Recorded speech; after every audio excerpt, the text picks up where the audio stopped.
Fue una transición bien difícil en todo sentido. Toda la empresa cambia el modelo de negocio. Nosotros no queremos estar a la sombra de las grandes compañías como haciendo desarrollos a medida más baratos. No queremos hacer eso. Imagínate que un día decides emprender. Tienes una idea clara de cómo será tu negocio, a quién vas a venderle y cómo vas a hacerlo.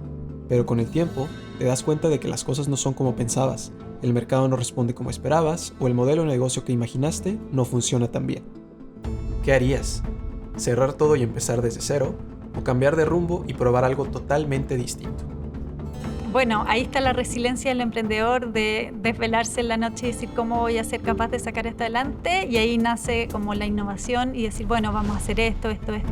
Cuando hay escasez, existe mucha innovación.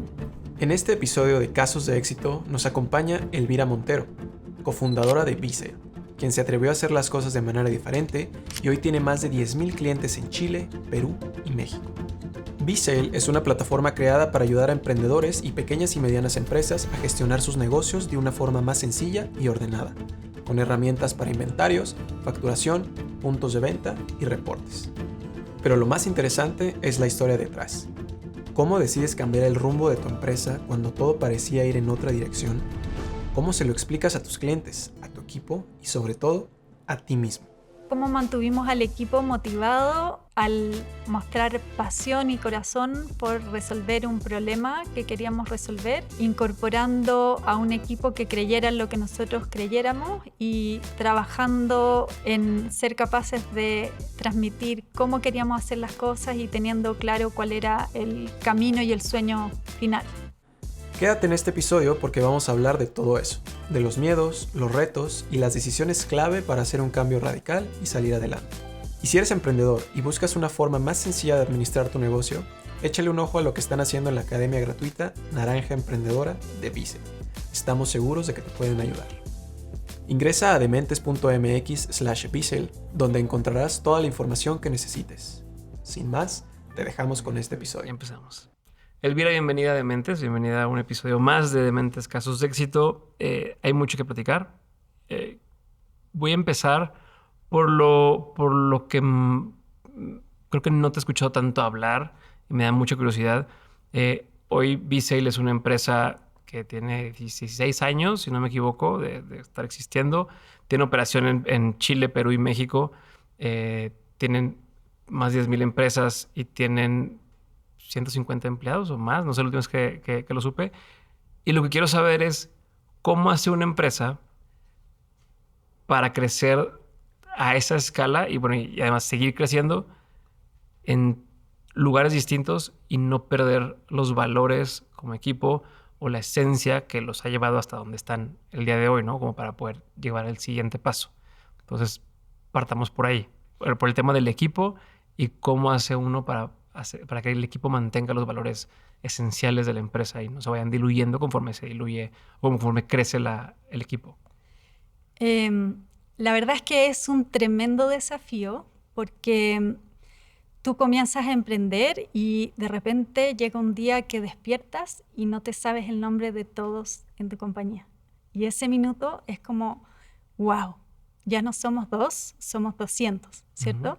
Entonces, es un tremendo desafío. Lo que nosotros hemos hecho es trabajar muy fuertemente en el propósito. Okay. Nosotros somos 2 cofundadores, mi hermano y yo, y somos muy soñadores. Tenemos un gran sueño de hacer la tecnología simple y que las personas puedan tener esta mejor manera de trabajar uh-huh. En sus negocios.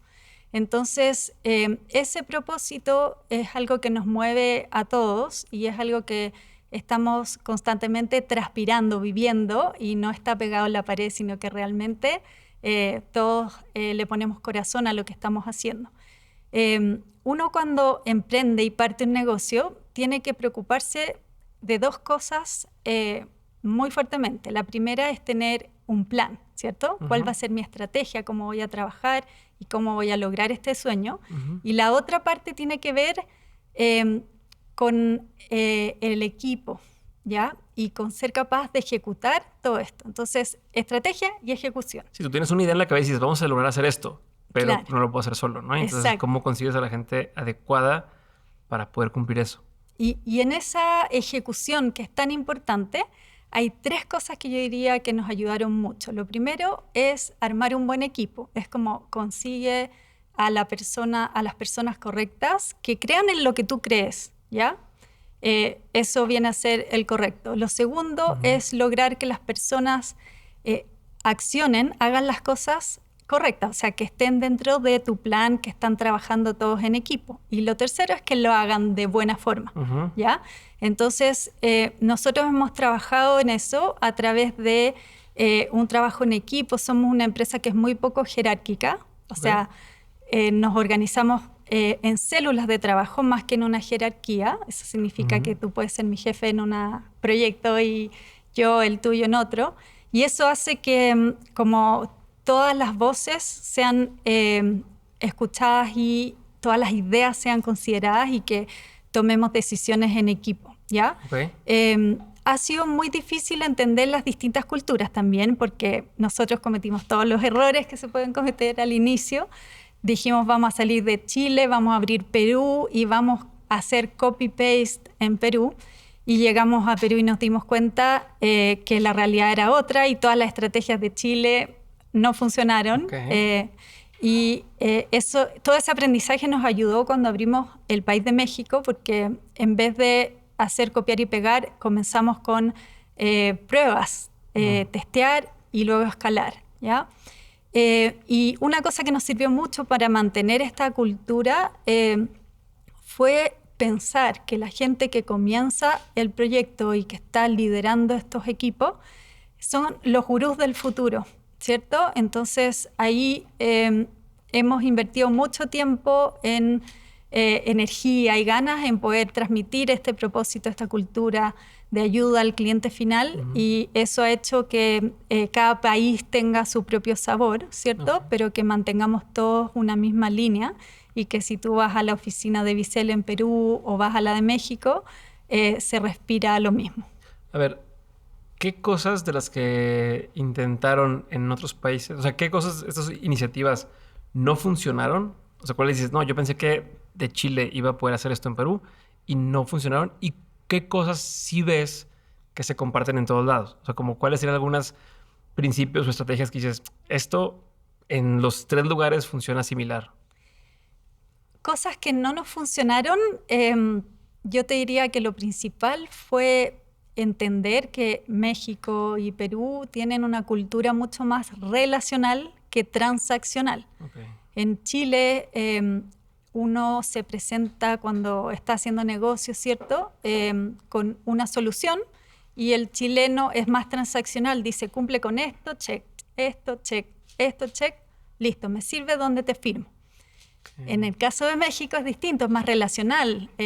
Quieren conocerte, ojalá en persona, transmitir, o sea, entender bien cómo funcionan las cosas y ahí recién confiar. Porque claro, es muy distinta la cultura, también hay muchas estafas, entonces se entiende que la gente quiera asegurarse. Te cuentan su vida completa, ¿no? Claro. O sea, y entender quiero el servicio y te cuentan toda la... Es que yo empecé y no sé qué, y mi vida y mi familia y tal. Y tú, bueno, pero ¿sí quieres comprar o no? Sí, cuentan toda la historia y de hecho a mí me encanta porque uno sí entiende qué es lo que necesitan. No sé, por ejemplo, hace poco fui a visitar a una clienta que tenía un negocio de puros accesorios, artículos. Ella se me llamaba María y llegamos a visitarla, hacía un calor horrible. Estábamos esperando afuera del local y llega la emprendedora en su 4x4, impecable, así con el pelo brillante, todo ordenado. Entramos al local y es un caos. Está todo lleno de personas gritando adentro, etcétera, con mucho movimiento. Y entonces yo le digo, bueno, María, cuéntame qué es lo que necesitas. Y ahí ella se desahoga y me cuenta, mira, esta es mi vida. En este minuto tengo 5 clientes por Facebook que me están hablando y me están preguntando si tengo termos rojos y que quieren comprarme 10 termos rojos que vieron en la foto que yo subí a Facebook. En este intertanto tengo estos clientes que tú ves que están tratando de comprar, pero no están todas las unidades acá, entonces yo tengo que gritarle arriba, ¡Felipe! ¿Cuántos termos rojos quedan? Y él me grita de arriba en este caos que quedan tantos y en ese momento se vendieron. Y yo le dije justo a la persona que estaba en Facebook que ya sí los tenía y que se los iba a mandar. Y todo esto es caótico, llega al final del día, yo tengo que poner al día mi planilla Excel con toda la información, quiero saber cuánto vendí, me demoro 2 horas, no puedo llegar a mi casa porque tengo el programa acá en el computador, en el local, entonces tampoco puedo resurtir productos. Entonces, en ese sentido, ella nos cuenta todo esto y nosotros decimos, bueno, María, te podemos ayudar. Fíjate que nosotros tenemos una solución que funciona desde cualquier lugar. De hecho, tú podrías estar en tu casa resurtiendo y en esta misma solución que es como un hub de inventario porque llegan todos los pedidos, vas a poder controlar si te lo compran aquí o en tu Facebook. Entonces les permite vender en muchos canales. ¿Ya? Sí, porque te cuente toda su vida y todas sus cosas. Exacto. Te ayuda a ver todas las áreas de oportunidad que existen. Y en ese sentido, para todos los emprendedores que están con muchas cosas en el día a día, muchos problemas, al final del día la tecnología les permite contestar las preguntas así, con un clic. Entonces, imagínate que yo tuviera en este minuto un recipiente transparente. El emprendedor tiene su mente con muchos problemas. Yo estoy arrugando papeles y metiendo al tacho todos los papeles arrugaditos. Y el recipiente se llena en un segundo y comienza a rebalsar con todos estos problemas. Lo que hacemos nosotros en Bicel y otras empresas de tecnología es que tomamos cada uno de esos problemas, los doblamos y los ponemos en el recipiente ordenados, todos abajo. Entonces queda mucho tiempo para dedicarse a lo que realmente importa, que son sus negocios. Ok. Bueno, y aparte, viendo un tema de ventas, por ejemplo, el tema comercial, que es lo que tú te toca mucho ver,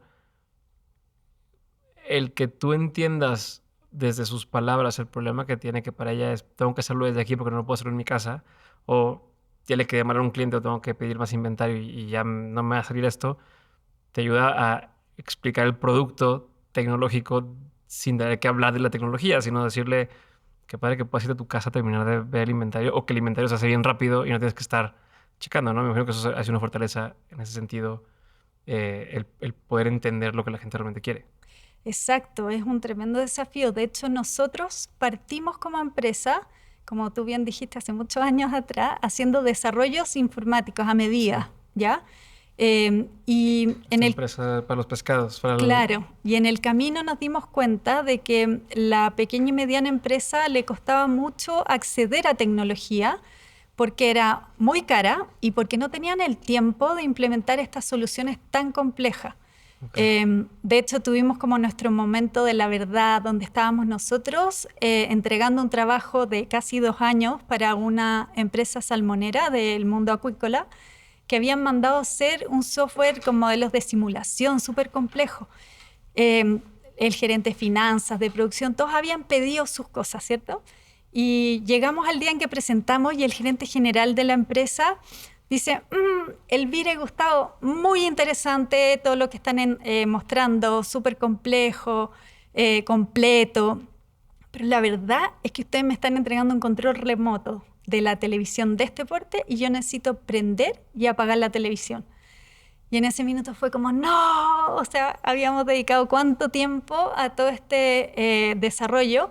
Dijimos, la tecnología tiene que ser mucho más simple, tiene que ser accesible en el fondo y esto tiene que ser como un iceberg, que el usuario vea solamente la punta y por debajo tener un sistema robusto que funcione rápido y que sea muy amigable de cara al cliente final. Buenísimo. Y ahí fue cuando nosotros hicimos como un cambio en el modelo de negocio y de pasar a hacer grandes software para grandes compañías, dijimos, hemos conocido muchos problemas comunes, tomemos algunos de esos problemas, los empaquetamos y comenzamos a comercializarlos masivamente como un arriendo, que era una locura hace todos estos años atrás y todo el mundo nos trató de locos porque se compraban licencias en discos que se instalaban en el computador y nosotros, no te preocupes, págame un arriendo mensual como quien paga Netflix y nosotros te proveemos del servicio, ¿ya? Entonces, ahí fue un desafío tremendo poder explicar la tecnología, como tú decías recién, de una manera simple. Porque uno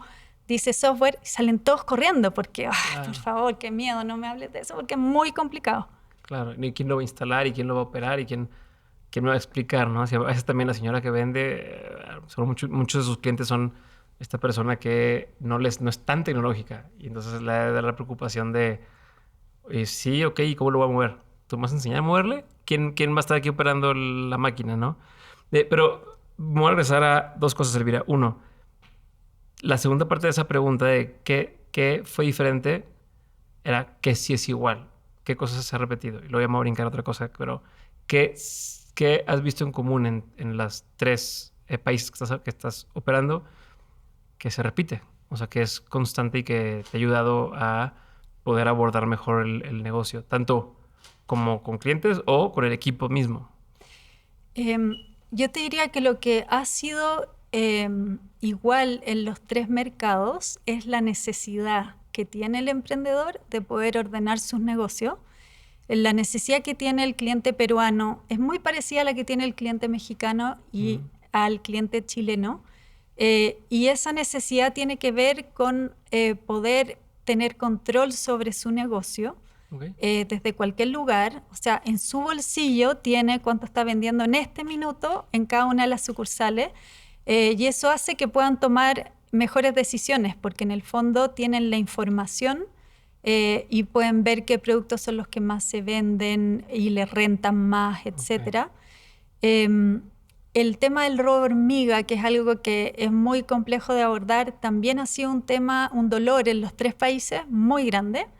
De hecho, no sé, hace un poco tiempo estuvimos hablando con Lilia Hernández del Tuzo Plomero, que tiene una tienda en Pachuca, y ella decía que era demasiado difícil para ellos como emprendedores poder controlar su negocio, que querían abrir más sucursales, pero que no podían porque no tenían cómo controlar la cantidad de cosas que tenían en inventario. Y cuando ella comenzó a explorar la idea de trabajar con un sistema que le ayudara, como Visail dijo, lo primero que dijo fue, no, esto me da miedito, con sus palabras, porque la tecnología es demasiado difícil.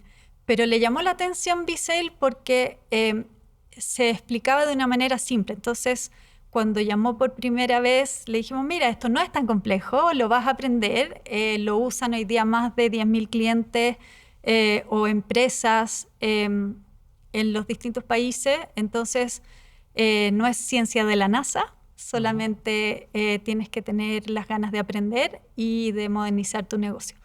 Y en ese sentido yo te diría que ese dolor ha sido común en los tres países, la necesidad de poder ordenar el negocio, de poder controlar el inventario, porque al final lo que no se mide no se puede mejorar. Claro. Ok, me regreso a la parte del equipo. Me hablas de que para ustedes es muy importante que tengan claro el propósito. ¿Qué cosas específicas podrías decirme que hacen para que la gente lo entienda, lo viva y que todo esté en el mismo canal?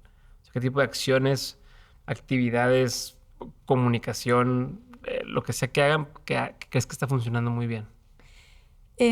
Nosotros tratamos de vivirlo en el día a día, partiendo desde los fundadores hasta el que entró ayer a trabajar. ¿Ya? Y lo que hacemos es tratar de aplicar nuestros valores y las cosas más importantes para nosotros en todo lo que hacemos, aunque sean decisiones a veces difíciles. Y eso significa, por ejemplo, para nosotros el trabajo en equipo es muy importante. Entonces, es una cultura de puertas abiertas, de contáctame cuando quieras, llámame, mi contacto está disponible siempre. Y eso hace que exista colaboración interáreas y que se generen muchas sinergias, porque cada área ve como es experta en cosas distintas. Lo mismo, por ejemplo, con un valor que para nosotros es muy importante, que es ayudar a los clientes. Entonces, si un cliente necesita ayuda, sea quien sea, donde esté, siempre contestamos el teléfono y damos el ejemplo, todos, en el fondo, y eso hace que la cultura se viva, no que esté pegada en la pared, sino que... O sea, ¿tú y tu hermano contestan el teléfono a estos clientes? Muchas veces rebalsa la cantidad de llamadas y nosotros, ya, equipo, todos ayudar al equipo de servicio al cliente, por ejemplo, porque no sé, salió... Una implementación nueva. Claro, cualquier cosa y están todos llamando. Por ejemplo, también nos involucramos en todo el equipo de experiencia cuando existen clientes que no están contentos. Tratamos de hacerlo lo mejor posible y nos comprometemos al máximo y eso también se vive internamente. Ok. ¿Qué es algo que antes, o sea, cuando hacían, por ejemplo, lo de la empresa de salmón, ahí cómo estaba configurado? ¿Era nada más tu hermano y tú? ¿Era un equipo? ¿Lo hacían para una empresa? ¿Ahí cómo era cómo lo operaban? Más para tener una idea. Nosotros nos dividíamos, partimos con esta empresa que hacía desarrollos a medida, ¿ya? Y yo veía todo el área comercial y más de personas, de recursos humanos, y mi hermano veía todo el área tecnológica. En el fondo, él hacía que la magia ocurra. ¿Esta ¿ya? empresa era de ustedes? Sí. ¿Cuánta gente ve ahí? Nosotros partimos siendo 2, es una empresa familiar, sigue siendo una empresa familiar. Y fuimos contratando personas a medida que fuimos ganando proyectos. Entonces partimos siendo tú y yo en una mesa, en una oficina muy pequeñita, y de a poquito fuimos creciendo e internacionalizándonos. Y eso. O sea, cuando dicen vamos a hacer Bicel, ¿cuánta gente que estaba con ustedes en ese momento se pone a hacer? O sea, ¿fue toda la empresa cambió e intentó hacer esto? ¿O fue de hay que llevarnos a estas personas a intentar esto otro? Quiero llegar a un punto, por eso te pregunto. O sea, fue una transición bien difícil en todo sentido, porque llega este minuto en que cambiamos el modelo del negocio. O sea, este momento es la verdad. Toda la empresa cambiamos el negocio. Claro. Okay. No fue un spin-off, no fue un proyecto, vamos a intentar hacer esto en chiquito. Vamos a darle la vuelta a todo. Fue una decisión consciente, estratégica, que llega un minuto que decimos, nosotros no queremos estar a la sombra de las grandes compañías como haciendo desarrollos a medida más baratos. No queremos hacer eso. Nos damos cuenta de que la pequeña y mediana empresa no tiene ni el tiempo ni los recursos de pagar estas grandes tecnologías y nosotros queremos atenderlos. Tú hoy día escuchas en muchos podcasts gente que dice, no atiendan a la pequeña y mediana empresa porque no les paga. Bueno, nosotros íbamos justo contra la corriente. O sea, él quiere cumplir su sueño, quiere hacer su emprendimiento. Nosotros sabemos de tecnología, ¿cómo no vamos a poder ayudarlo? ¿Ya? Entonces, fue una decisión consciente que tomamos estratégica y dimos un vuelco. Dijimos, ok, aquí hay grandes cambios. El primero es que no vamos a hacer más desarrollo a medida. Pero teníamos todos los otros que ya habíamos hecho que teníamos que mantenerlo. Entonces fue... Y con esos un ingreso, o sea, un ingreso más o menos planeado, ¿no? Exacto, y muy difícil el cambio porque el ser una compañía de SaaS, de software como servicio, tiene el componente de que debe ser de volumen. Es un negocio de volumen, porque son pequeños arriendos con muchos agentes, ¿cierto? Entonces, fue muy difícil pasar de tener pocas compañías facturando mucho a alcanzar ese volumen. Fue un tremendo desafío y fue una decisión consciente y fue difícil también para el equipo porque tuvimos que ser muy ordenados y focalizados porque teníamos que mantener los desarrollos a medida que habíamos hecho antes porque íbamos a cumplirle a nuestros clientes y por otro lado, armar estos software que eran como una revolución porque viene a democratizar los puntos de venta en una época que si un negocio quería poner un software de venta más profesional tenía que gastarse miles de dólares con grandes equipos y nosotros éramos, no, sabes que el computador que tienes te sirve, no necesitas nada especial, puedes usar lo que ya tienes. Entonces fue un cambio bien difícil para alcanzar ese volumen, entender cómo trabajar, entender cómo comunicar que vendíamos software, que es algo que no es fácil de entender. Entonces fueron hartos desafíos. Y además el software as a service en ese momento no era una cosa tan fácil de entender. Claro, era una locura como ustedes se volvieron locos. Sí. Okay. Pero justo, o sea, qué bueno que tocas el tema, porque ahí es donde quiero hacer énfasis también, en el tema de... Creo que es un reto que muchas empresas tienen hoy. Dicen, vamos a pivotear, vamos a intentar algo nuevo, vamos a cambiar el modelo de negocio. Pero ¿cómo se logra hacer, sobre todo teniendo un equipo? Diferente sería si pues yo estoy yo solo, yo intento, no sé, te digo que hoy pinto tu casa y mañana digo, no, bueno, mejor hago carpintería, me llevan más a mí de encuentro, ¿no? Acá tienes unas personas que entraron a una empresa con algo en mente a trabajar, ¿no? Pues yo voy a entrar a esta empresa que hace este tipo de desarrollo y habrá unos que habrán pensado, yo voy a entrar aquí porque voy a crecer hacia este lado, o yo me quiero especializar en esto, o me van a pagar muy bien, o yo tengo trabajo seguro porque siempre habrá estas empresas, y de pronto es todo lo que ustedes creían ya no es, ahora es esto otro. ¿Cómo haces para hacer que el barco se mueva hacia allá? Y esto lo quiero desmenuzar en varias partes. ¿Cómo le comunicas al equipo este cambio? ¿Cómo le comunicas a los clientes actuales este cambio? De este último desarrollo que te hacemos y ya no te vamos a hacer más. ¿Cómo le comunicas a tu equipo y cómo los haces que se suban al barco contigo, ¿no? O sea, y al mismo tiempo, ¿cómo haces para que la cultura, que antes a lo mejor era de un tipo o requería cierto tipo de cosas, al querer llevarlo hacia otro lado, seguramente habrá personas que no estaban de acuerdo, y cómo haces para que no te infecten el resto del equipo que a lo mejor sí decía, bueno, yo me la quiero jugar también? Entonces, todo esto, si lo vamos a empezar a desmenuzar, te agradecería un montón. Ya. Es un arte la gestión de cambio. Yo te diría que lo primero es lograr que el equipo pueda ser considerado en estos cambios con sus ideas, ¿ya? Okay. Entonces, lo que nosotros hicimos fue exponer y compartir con ellos el escenario, ¿ya? Tenemos este desafío. Miren, el mercado está cambiando, nosotros no... ¿Cómo lo expusiste? Perdón. Te voy a hacer mucho, te voy a interrumpir Sí, mucho, pero no quiero, te o sea, porque preocupes. recuerda, hay mucha gente ahorita que no, o sea, no visualiza a ese grado lo que estás diciendo, o sea, en mi caso, por ejemplo, si yo quisiera ahorita cambiar el rumbo de Dementes, pues sí, hay un equipo y yo tengo que seguir como quiera llegando o sea, facturando para que la nómina se pague y demás. El sentarme a decir, oigan, a ver, todos dejen de trabajar un rato, pónganme atención, vamos a cambiar el rumbo. O sea, digo, lo voy a hacer, ¿es un solo día y quemo ese día ni modo? ¿O es una serie de juntas con primero cierta parte del equipo y luego otra parte del equipo? Y luego que, o sea, si me puedes dar a ese grado de específicos y qué tanto le comunicabas al equipo también, porque al final del día también había mucha incertidumbre de su parte. No era como, oye, ya lo logramos y entonces queremos nada más que lo sigamos haciendo. Era, vamos a ver si funciona, ¿no? No había nadie que lo estuviera haciendo. Entonces, ¿qué tan, o sea, hasta qué grado de honestidad incluso les decías, no sabemos qué va a pasar, pero creemos que va a pasar esto? Entonces, o sea, perdón que te insista, pero a ese grado, o sea, como regrésate a esa época y di qué estaba pasando en ese momento. De hecho, es algo que opera hasta el día de hoy, porque esto cambia tanto que es algo que hay que desarrollar. La primera buena noticia es que es un músculo que se adquiere. O sea, es igual que ir al gimnasio, que en la medida que uno lo ejercita, va haciéndose más bueno en esta gestión de cambio, ¿ya? Entonces, lo primero que nosotros hicimos fue, en un minuto, dijimos, esto no está funcionando bien.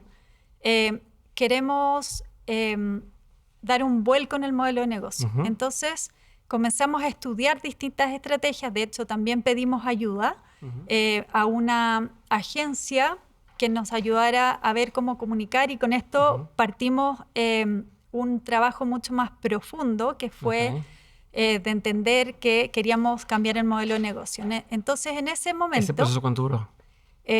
No sé, 60 días, 90 días. ¿Fue rápido? Sí. No más que eso. Y luego lo que ¿Tú hicimos... estabas embarazada de tu segundo hijo? No, todavía no. Oye, es que tengo 3 hijos, Ajá, maravilloso. Pero 20, y sí, yo ya tenía 15. hijos, sí. Pero ya tienes los primeros 2. Tengo una hija de 21, un hijo de 19 y un hijo de 16. ¿Ya tenías hasta los 3 o no? ¿Cuándo empezó este proceso? No, este proceso yo tenía a mi hija mayor, y el segundo yo creo que estaba en camino. Ok, entonces, o sea, no nada más era la empresa, era también tu vida personal al mismo tiempo. Exacto. Ok, a ver. Ya, entonces, la verdad es que en ese momento no éramos tantos en la empresa, no éramos demasiado, no éramos más de 15 personas. Entonces, era un grupo mucho más manejable en ese minuto. Y lo que hicimos fue plantear el dilema. Estamos en esta posición en el mercado. Nosotros podríamos seguir creciendo en base a contratar más personas y buscar más proyectos, pero queremos hacer algo diferente. Y queremos atender a la pequeña y mediana empresa, y hemos visto que en Estados Unidos está recién partiendo el cloud computing. Hemos visto que en Estados Unidos se está trabajando este modelo, lo encontramos muy interesante, nos gustaría trabajar en eso y vamos a hacer ABC y compartimos con ellos esta estrategia que te decía yo al principio.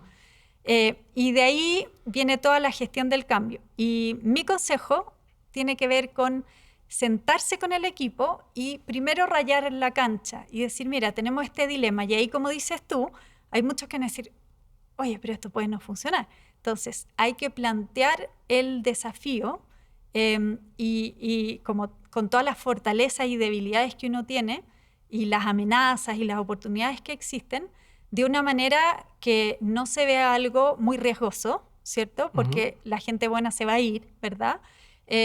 Y por otro lado, tienes que ser capaz de transmitir que existe esta amenaza y esta oportunidad en el mercado, ¿cierto? Entonces, ¿cómo lo hicimos nosotros? Sentándonos a conversar, rayando la cancha, como diciendo, mira, queremos hacer esto, estas son ¿Los las... 15 juntos o por partes? No, por equipo, ¿ya? De hecho, hasta el día de hoy lo que hacemos es que cada líder trabaja con sus equipos y como te digo, como nos organizamos en células, se pueden dar estas conversaciones de esa manera, ¿ya? Y después de eso se presentan como ideas. ¿Qué opinan ustedes acerca de esto?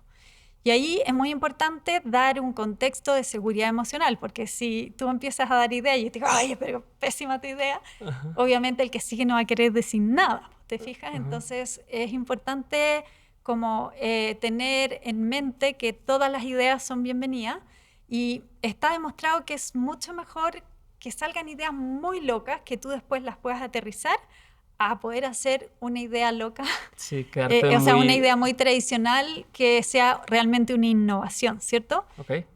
Entonces, primero generas estas instancias de conversación y eso hace que la gente sienta que está incluida, ¿verdad? Y que se sienta mucho más justo lo que se está haciendo.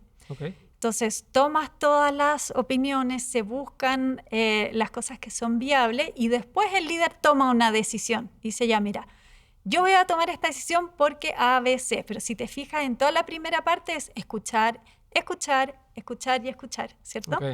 Y luego tú cuentas y comunicas cuál es la decisión.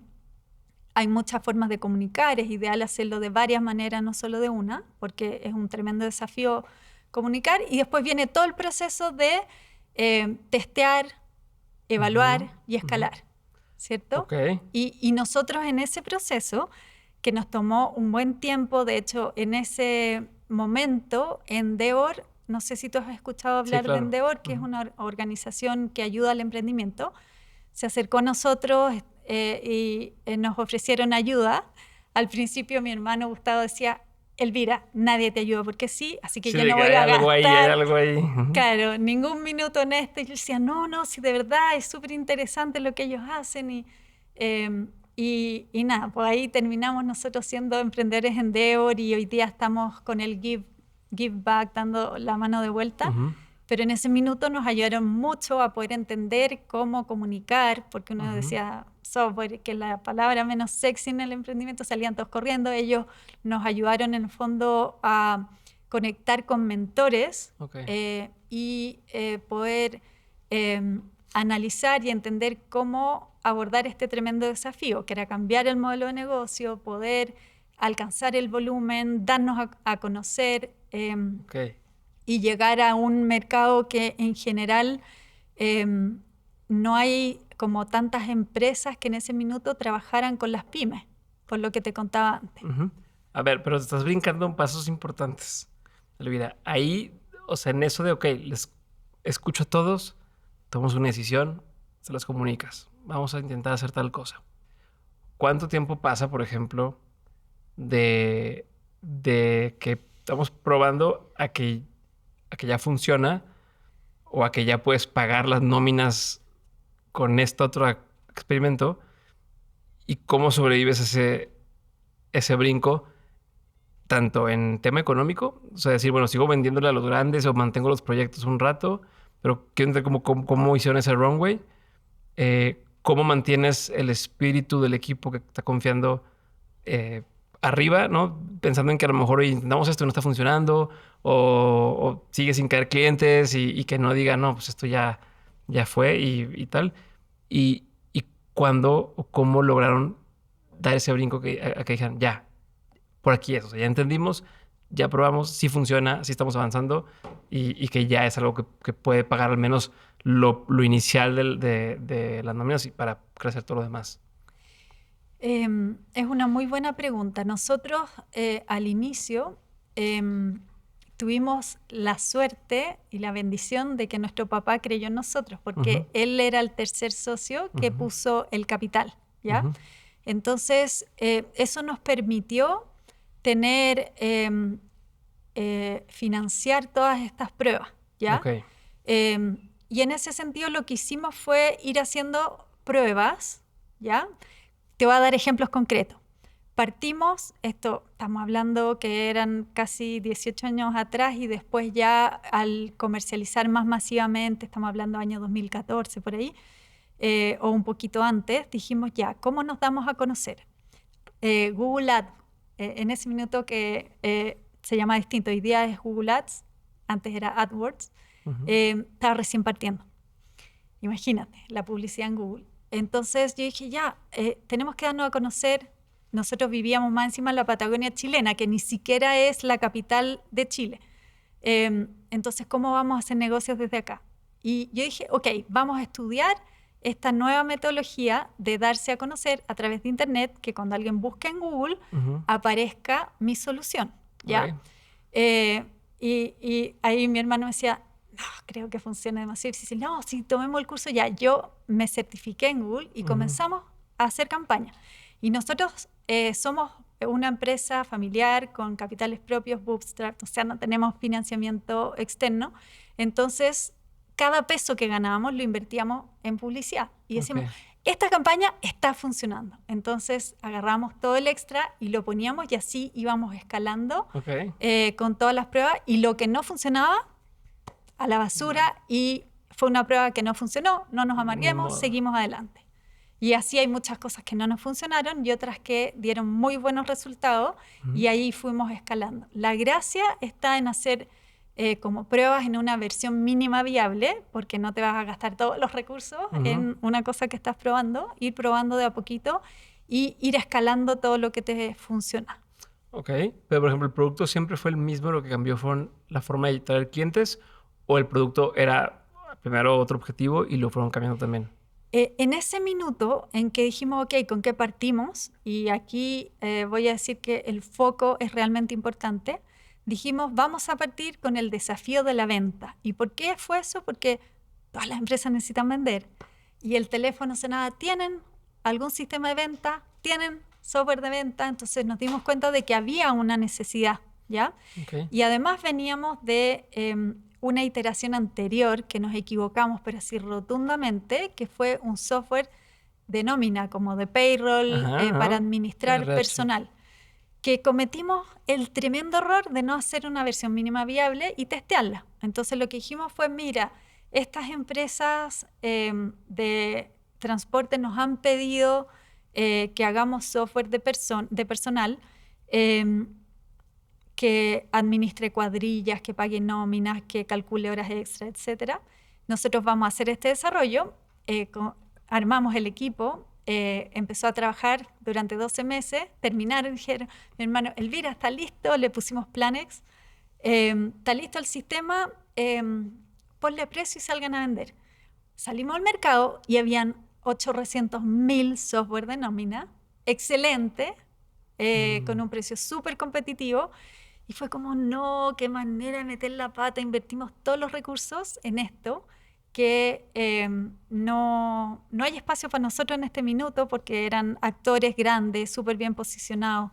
Entonces veníamos de haber metido la pata, pero hacia fondo, y cuando comenzamos a comercializar masivamente dijimos, vamos a tomar un problema común, vamos a partir con una versión mínima viable. Entonces la primera versión de V-Sale se enfocaba solamente en el punto de venta y parte resolviendo el problema inicial, ¿ya?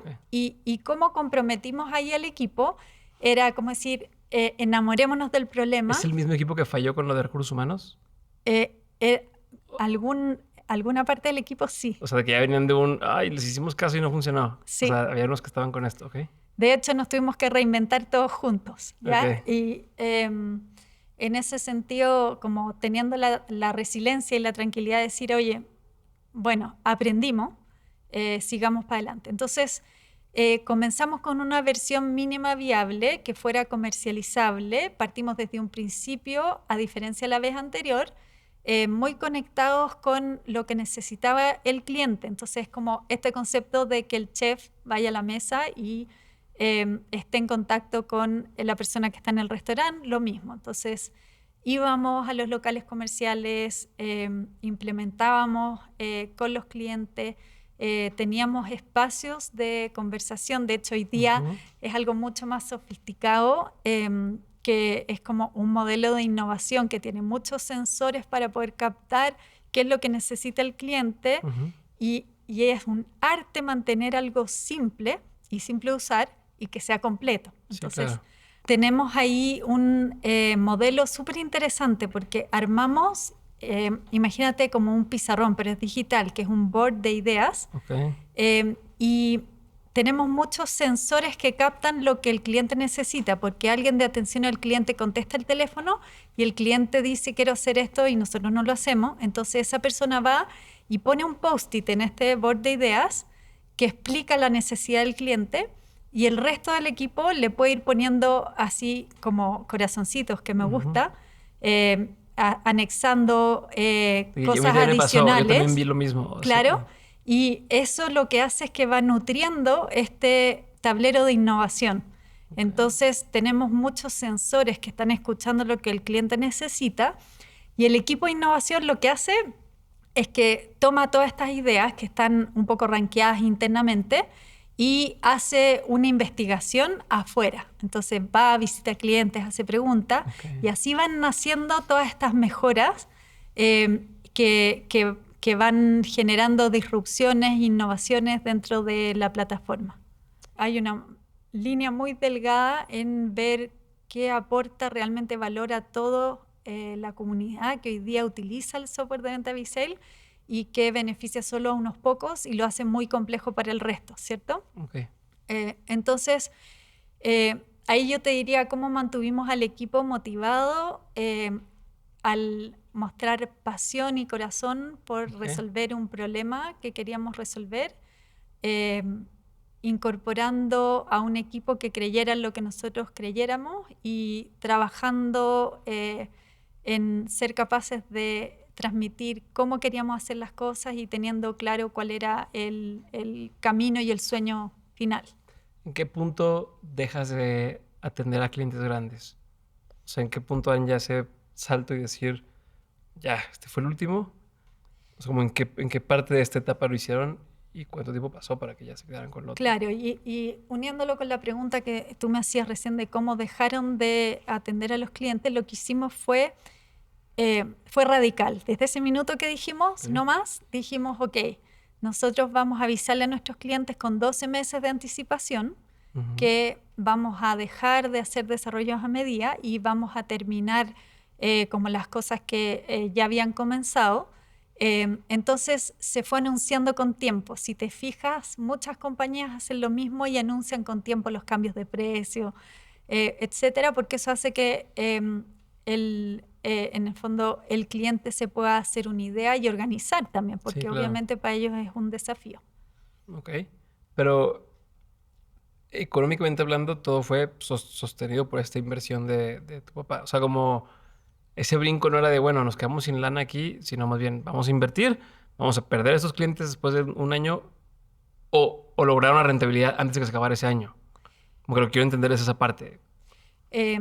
De hecho, el voto de confianza de mi padre tenía límite, por supuesto. Ajá. Entonces, él dijo, ustedes tienen esto, en plata, en dinero de esa época eran como $200,000.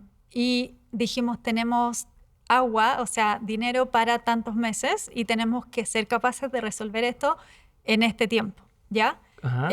Y ahí nosotros como empresa, a diferencia... Perdón que te interrumpa. O sea, eso fue también... O sea, entre que dije, vamos a cambiar el rumbo, este software de recursos humanos también estaba contemplado en ese tiempo. O sea, ¿perdieron ese tiempo o esto fue separado a eso? La peor de las noticias es que perdió ese tiempo. Ok, o sea, primero trabajaron en esa idea. Fue parte, y luego la otra. claro, llevábamos, yo te diría, unos 5 o 6 meses trabajando en esa idea y fue parte de la primera etapa. Ok. Entonces fue muy difícil y fuimos haciendo cosas en paralelo también. Pero bueno, ahí está la resiliencia del emprendedor de desvelarse en la noche y decir cómo voy a ser capaz de sacar esto adelante, y ahí nace como la innovación y decir, bueno, vamos a hacer esto. Cuando hay escasez, existe mucha innovación. Sí. ¿Tenías claro cuántos clientes necesitaban meter para que pudiera ya ser sostenible esto? Es que no podría darte una respuesta exacta porque era tan dinámico, porque la verdad es que lo que nosotros queríamos hacer era alcanzar el volumen sin mermar la calidad. Ajá. Entonces lo que hicimos fue armar un modelo de trabajo de que cada vez que sumáramos X cliente teníamos que sumar al equipo que atendiera a esta cantidad de clientes. Okay. Y eso es súper importante porque hay muchas empresas que dicen, oh, perfecto, encontré este negocio que es genial y voy a escalarlo, pero no se preocupan de lo más importante, que es mantener a sus clientes contentos. Y empiezan a meter a la fábrica de salchichas, vamos poniéndole. Y finalmente, así como suben, los ves después caer porque no se preocuparon de eso. Entonces, en nuestro caso, lo que hicimos fue armar este modelo de negocio y hemos sido fiel a esa matemática para poder mantener una calidad de servicio que no se vea mermada en la medida que van llegando nuevos clientes. Ok, bueno, a ver, te voy a cambiar la pregunta un poco, pero quiero saber ¿cuánto tiempo te tomó poder llegar al volumen necesario para decir ya es un negocio? O sea, ya entiendo, incluso habrá picos y movimientos, pero ¿cuánto tiempo pasó para que hiciera sentido? O sea, para que no fuera un fracaso como lo de recursos humanos, que dijera, ay, no vamos a poder meternos ahí. ¿Cuánto tiempo fue para que dijeras, ya, eso están dando, ya nos da para cubrir los costos de ahorita? Obviamente dices, hay que subir un poco más personas y tal, pero más o menos. ¿Y qué estrategia utilizaste para llegar ahí primero? Mira, yo te diría que hubieron 2 años muy críticos, así al nivel de nosotros no pagarnos sueldo y trabajar gratis, y eso es solo gracias a que teníamos un gran apoyo familiar. En mi caso, mi pareja me apoyaba en esta locura. Y en el fondo fue muy difícil esa etapa. En la noche no poder dormir pensando que tengo que pagar el sueldo de todas estas personas, que yo creo que es algo que le pasa a muchos emprendedores, y eso hace que uno empiece a buscar soluciones, ¿ya? Entonces, la respuesta depende del país. Por ejemplo, en Perú nos costó también un buen tiempo, yo te diría por lo menos 3 años. Okay. Además de meterle la dificultad adicional que era entender una cultura completamente distinta, ¿cierto? Y como empresa ser capaces de trabajar con culturas diferentes. Y con México fue también difícil eso, y se le sumaba que teníamos horarios distintos y son 3 horas de diferencia. Entonces el equipo de Chile ya se fue cuando aquí está todo pasando, ¿cierto? Okay. Entonces depende como harto del país, pero por lo menos 2 años es lo que nos tomó afirmarnos. Ok. Hablando de este tema del equipo y la confianza y la cultura, siento que es más fácil hoy que alguien llegue a trabajar a tu empresa y pues ya son la figura. O sea, ya son, oye, pues conocí a la encargada, o sea, como a la dueña, ¿no? A la cofundadora o al cofundador. Y hay un nivel de, se le puede ser liderazgo o incluso, o sea, nada más de respeto por la persona y el tiempo y demás. Pero hay gente que le tocó ver cómo fue avanzando todo. No sé si todavía sigan ahí, pero personas que les tocó ver estos intentos fallidos, el no sabemos qué va a pasar, pero vamos a intentar. Como está a lo mejor falta de seguridad o certeza en lo que estaban probando. Entonces quiero saber, para esta gente que ya tiene contigo tiempo o que tenía en ese entonces tiempo contigo y que les haya tocado ver múltiples facetas de esta dupla de hermanos como equipo, ¿cómo logras que se mantengan o confiando en ti o ganarte la confianza de estas personas y no pase es que no saben ni qué están haciendo, ¿no? O, es que... Porque uno como empleado es muy fácil a lo mejor juzgar y decir, ¿qué decisiones están tomando? Bueno, yo como quiera hago mi trabajo y listo y me pagan. Pobres loquitos que están haciendo su desmadre allá y un día dicen que van para acá y mañana dicen que van para allá y pasado, pero pues tú en tu cabeza estás como dices, pues a ver, tenemos que pagar, voy por acá y si no funciona ahora voy por acá y voy por acá. Que eso para alguien desde este lado, te digo, puede verse como, qué persona tan dispersa o qué indecisos o qué desorden o qué caos. ¿Cómo logras hacer que no se quede ahí esa sensación o que sigan vez tras vez confiando e intentando? Ahí lo más importante es ser confiable. ¿Y qué significa eso? Cumplir lo que digo que voy a hacer, ¿verdad? Ser experto y ser competente. Entonces, si nosotros no sabíamos algo, lo que hacíamos era estudiarlo.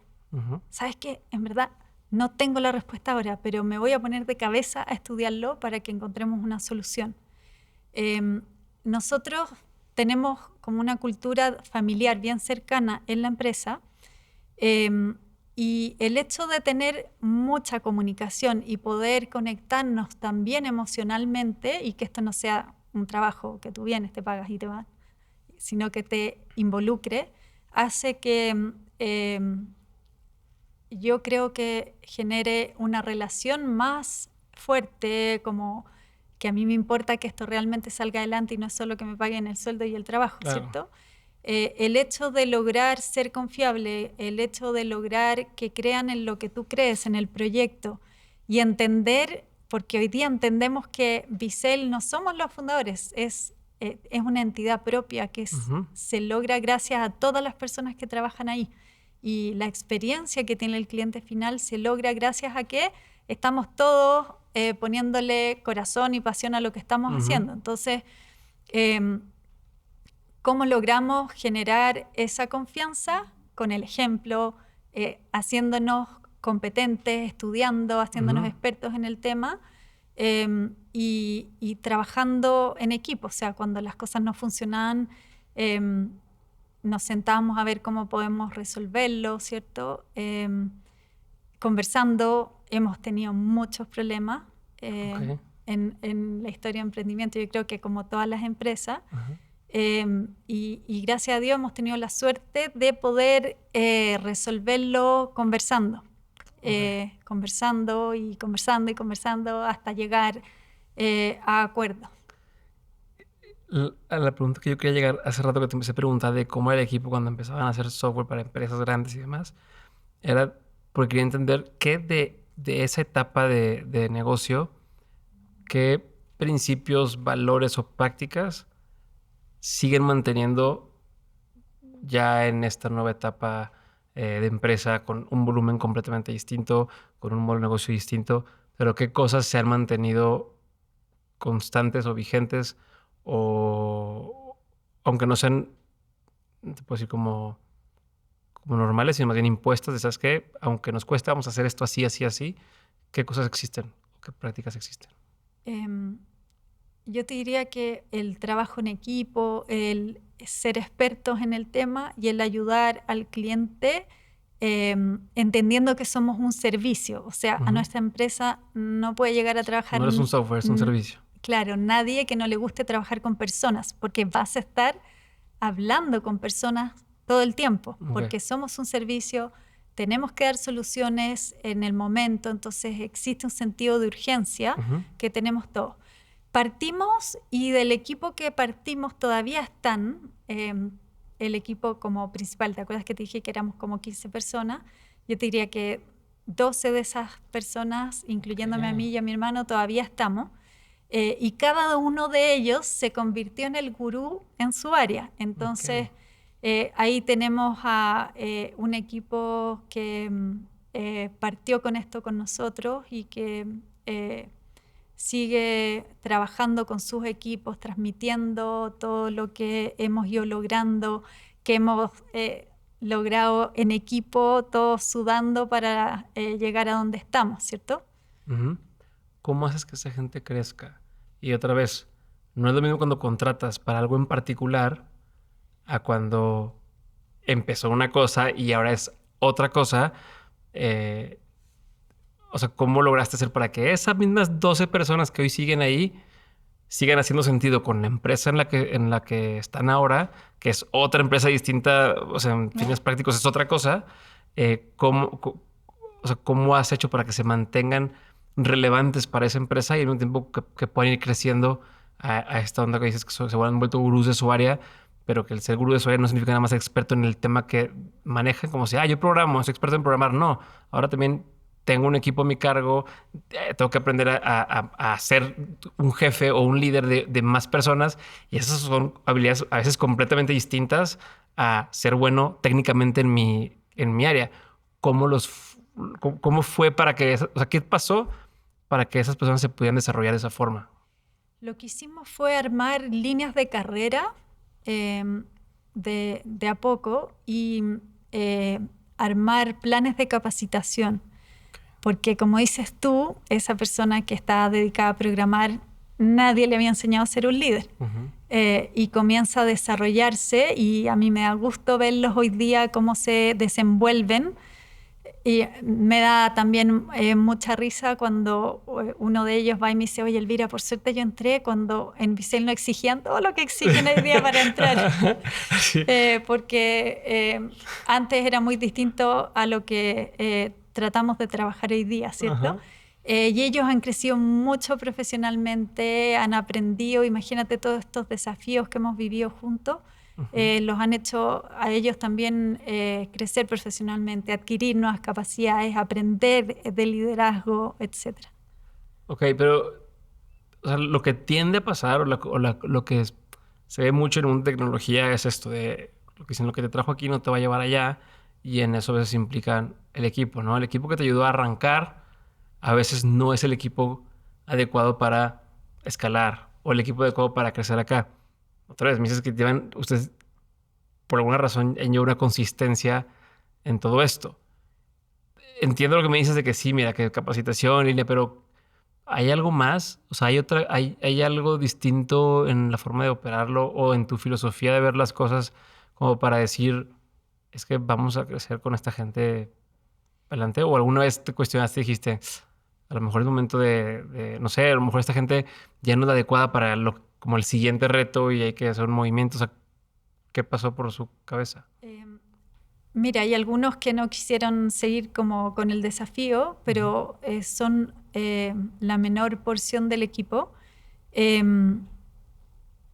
Yo te diría que la respuesta a tu pregunta es tener una relación más allá de solo lo laboral, en el sentido de involucrarnos, de entender que lo que a ti te pasa, a mí sí me importa, entender tu contexto para poder motivar tus intereses, ¿cierto?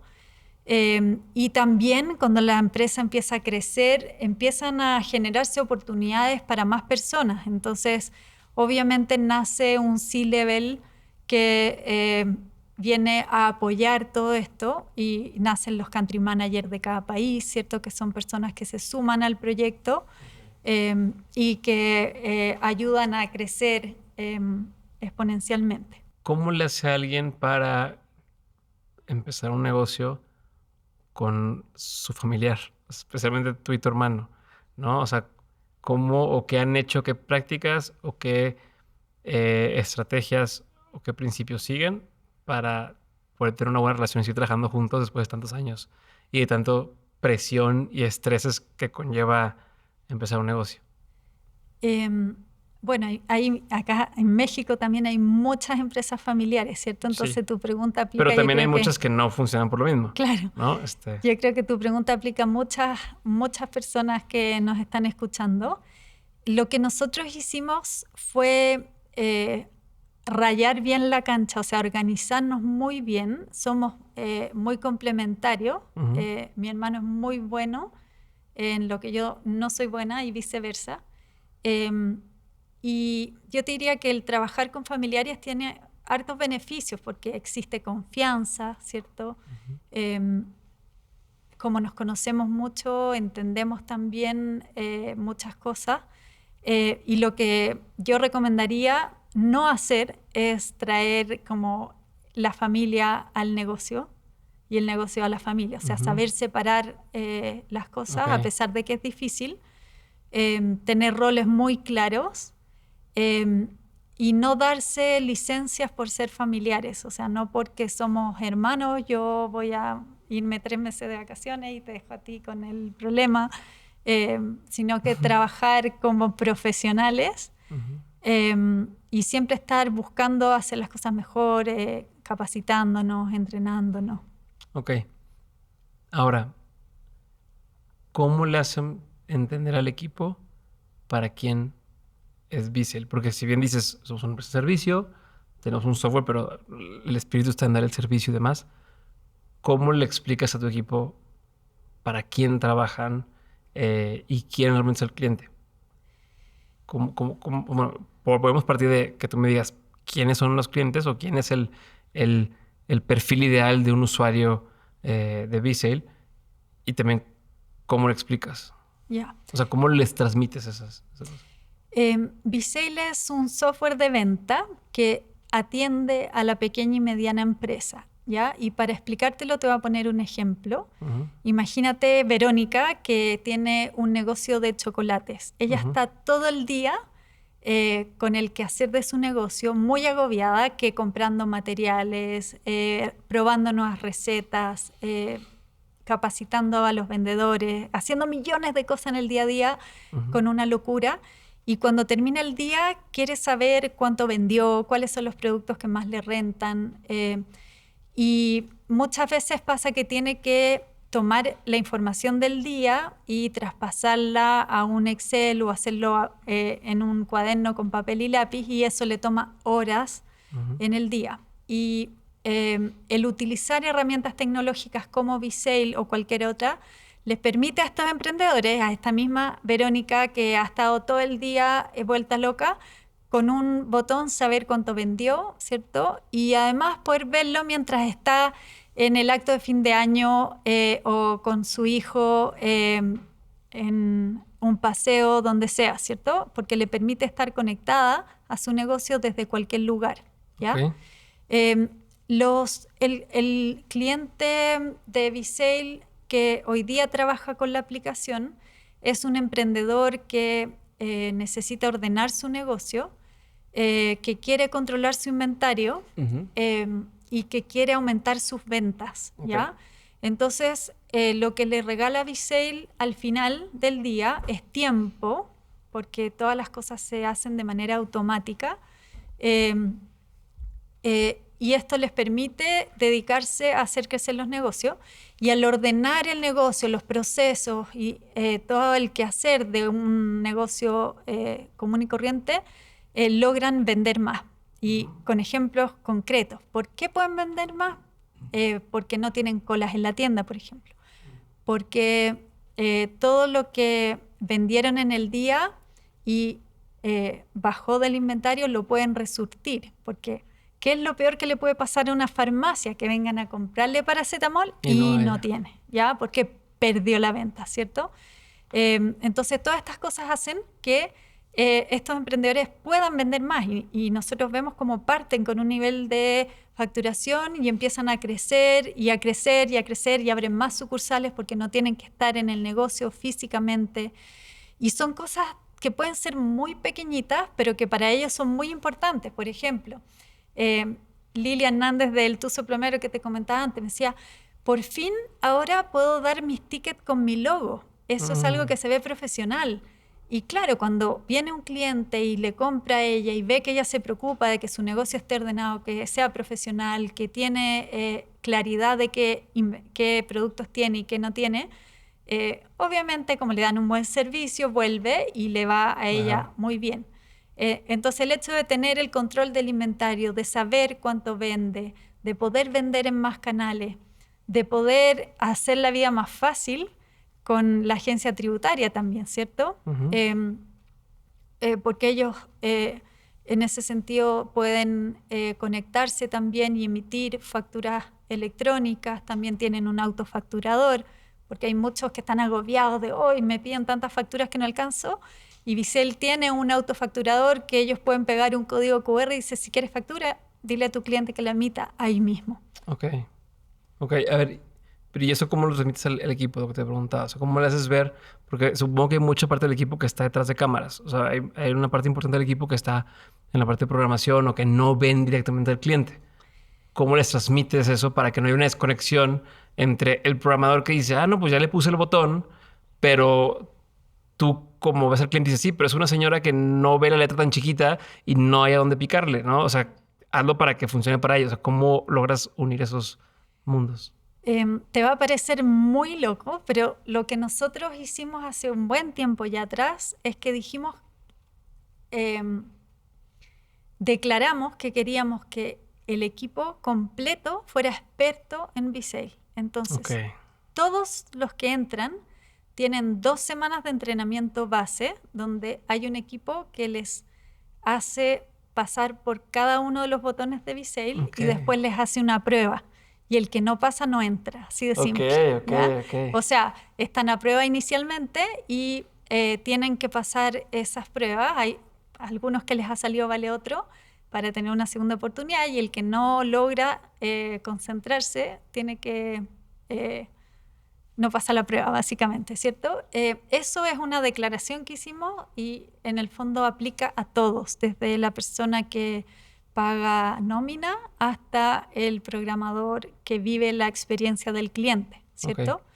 Entonces, eso nos ha permitido también transmitir de qué se trata todo esto, y además de eso, viven pasantías que se pasan un día con cada equipo, y eso nos ayuda mucho a entender qué es lo que hace el otro equipo para saber cuándo pedir ayuda con quién, conocernos, etcétera, y también entender, porque si a un equipo comercial le cuesta tanto ganarse un cliente y después viene un equipo de onboarding y no lo toma en serio, es muy difícil crecer, ¿cierto? A ver, y hablando de crecer, tengo 2 preguntas más, pero ¿cómo haces? O sea, bueno, una parte importante de una empresa que se dedica a vender software as a service, ¿no? O sea, este tema del arrendamiento que requieres que la persona siga utilizando el producto es una, que lo siga usando. Es una parte importante para que tu negocio funcione, es que quien lo intenta lo quiera seguir usando. Y lo segundo, yo me imagino que es que cada vez le vaya mejor con tu servicio para que pues, tengas lealtad. Conforme crece, seguramente a lo mejor eventualmente podrás ofrecerle más cosas dentro de lo que estás haciendo y crece tu empresa junto con tus clientes o tus usuarios. ¿Qué han hecho hoy o qué hacen ustedes hoy como para intentar aumentar la posibilidad o el porcentaje de que estas empresas que son sus clientes tengan éxito? ¿Hay ya lo que hagan ustedes para ayudarlos a que puedan usar toda la herramienta completa o a que puedan crecer su negocio o demás? Sí, de hecho tenemos una tasa de deserción menor que la del mercado, y yo te diría que lo que hemos hecho es trabajar esto como si fuésemos una empresa de capacitación, porque nos preocupamos de que el cliente aprenda más que hacerle las cosas nosotros. Es como, mira, cuando llaman, yo te ayudo, anda aquí, aquí, aquí, aquí, y ahí nos ha tocado desde el cliente que no tiene enchufado el teclado y por eso no le funciona, hasta el que tiene un problema mayor, ¿cierto? Entonces, lo hemos trabajado como si fuésemos una empresa que ayuda a los emprendedores a aprender de tecnología y a poder aplicarla en el negocio. Y eso significa enseñarles a hacer las cosas y mostrarles que hay un camino mucho más corto, más rápido, que tiene que ver con modernizar su negocio, y que este tren va a toda máquina y el que no se sube va quedando atrás porque el competidor sí lo está usando y le está yendo muy bien. ¿Cómo los educan? ¿Tienen alguna cosa en particular? Tenemos una academia ya que se llama la Academia Naranja, que les permite a ellos probar la aplicación primero, les permite aprender sea esta aplicación o otra que elijan, les permite aprender cuáles son los puntos importantes y cómo hacer las cosas, como muy concreto y aterrizado. Ok, buenísimo. O sea, no lo considero como algo tan común en una empresa que vende servicio el capacitar gente, pero entiendo que hace todo el sentido para ustedes. Mi última pregunta, a ver, Elvira, te ha tocado ver a más de 10,000 clientes, ¿no? O sea, bueno, o hay más de 10,000 clientes en Visale. ¿Cuáles crees tú, y con esto vamos a cerrar, que son tres claves que veas que se repiten, o tres cosas que se repiten constantemente en los negocios que sí están creciendo, o en los negocios que van cada vez siendo más rentables y más grandes y más grandes? ¿Qué ves en común en los que sí crecen? Lo primero que veo en común es que son emprendedores que no se quedan en el status quo, porque sucede que da mucho miedo cambiar las cosas, cambiar la forma en cómo yo manejo mi negocio, porque de hecho hay varios que traen el negocio familiar y siguen haciendo las cosas como lo hacían los papás, etc. Lo que yo veo en común es que ellos desafían el status quo, que son capaces de buscar nuevas maneras de hacer las cosas y se desafían ellos mismos, porque es algo que en un inicio te saca de tu zona de confort, ¿cierto? Porque te obliga a hacer las cosas de una manera distinta. Son emprendedores que también se capacitan, ¿ya? Porque esto es para uno llegar al sueño, tiene que caminar con ambos pies. Entonces, con uno me capacito y avanzo, y con el otro lo ejecuto. Y si yo solo me capacito, voy a estar dando vueltas. Si claro. solo ejecuto, tampoco voy a avanzar. Entonces, buenísima esa analogía, nunca la había escuchado. son personas que he visto que son capaces de estudiar y capacitarse para resolver las cosas de una mejor manera, y son capaces de ejecutar con las personas correctas, con el equipo, como conversábamos hace un tiempo. Y lo tercero que he visto es que son personas que sueñan en grande, o sea, que tienen ambiciones, que quieren llevar sus productos o servicios mucho más allá de su ciudad, sino que quieren salir al mundo y quieren comerse el mundo, como dice el dicho. Que tienen ambición y que sueñan en grande. Perfecto, Elvira. Muchas gracias.